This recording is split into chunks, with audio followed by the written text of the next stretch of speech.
baby! What happens when your baby is born coming out with their hand up by their head? Hi, I'm Angie. I've been a midwife for the last 13 years, and this is incredibly common in my experience, that you have a slightly compound presentation. So a compound presentation is often where you've got like a hand coming up either by the face, for example, by the head, maybe here by the neck. That's incredibly common as well. And in a nutshell, there's really nothing that we can do. It's already happened. Your baby has decided that they want their hand up like this in one way, shape or form, and so they will be born. The only challenge with this is it's a slightly bigger diameter for the crowning phase, particularly if that hand is right up at the top, for example.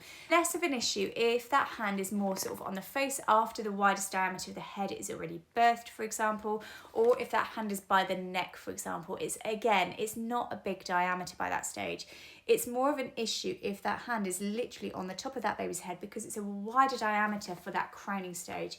So the burning, the discomfort at that stage with the crowning parts, that's a little bit more uncomfortable for the mum, and it may lead to an increased chance of tearing, sadly, because of the slightly bigger diameter at this point. But if that hand is further down here, if that hand is here, there's no increased risk really of tearing by that point.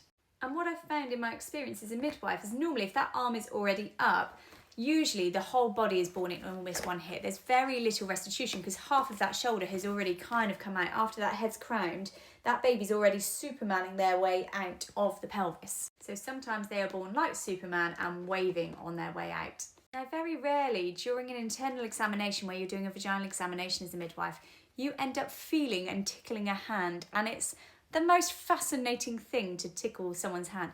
Sometimes, just by touching their hand, they sometimes will pull it back and will move it. Not always, but sometimes it stimulates them enough to move and go, "Oh, someone's holding my hand internally. This is a bit weird and random." And so sometimes they will move it out of the way as you are doing that examination.